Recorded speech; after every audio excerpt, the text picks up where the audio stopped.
Welcome back to As a Matter of Law.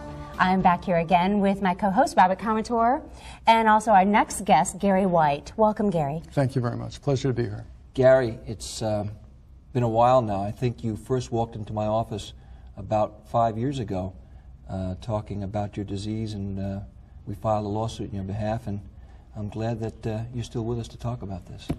Well, it's been a long and winding road. 5.5 years living with this disease has been a most amazing experience.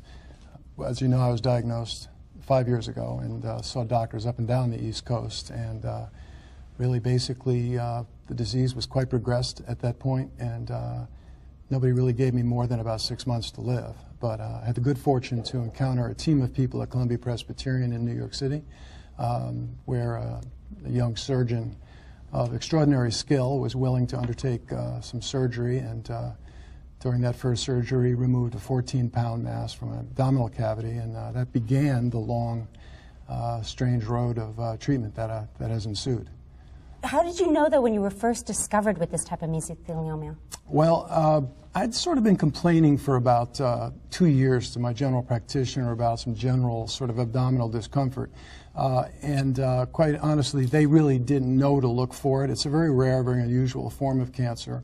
And I got some misdiagnoses, you know, lactose intolerance, irritable bowel syndrome. Yeah, what kind of symptoms did you have? Oh, just general level of, you know, sort of discomfort, irregularity, and, you know, just sort of generalized discomfort. That could be the kind of thing that anybody could experience, a stomach ache. So that's exactly right. You would never think that you'd have this disease. Absolutely, which is why so many people with this disease are so far progressed by the time they ever are finally diagnosed. Very few people are diagnosed with this early stage because it sort of masquerades as any number of other conditions. Now, Gary, your exposure to asbestos was not a typical worksite exposure, though, was it? It was not. The type of exposure that I had is what's called casual exposure. That is, I did not work directly with the product. I worked in the field of developmental disabilities, and the early part of my career I worked in a large residential facility.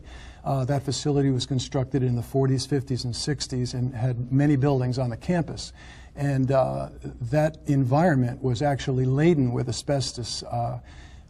Little did we know that at the time, but soon after I left, OSHA was called in to investigate the environment. They issued an over 1,000-page report, and based on the outcome of that report, that facility was closed down. Abatement was done in some buildings. But again, I never worked directly with the product. I simply was in the environment where that product was present.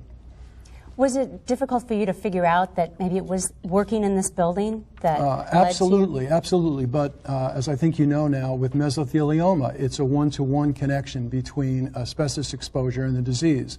There is no other known cause. So really, it's a question of deduction. When someone shows up with mesothelioma, you go backwards and you look at where exposures may have taken place. This was judged to be the place of primary exposure in my case. Thank you for sharing. Thank you, Gary. It's great seeing you. Thank you for having me.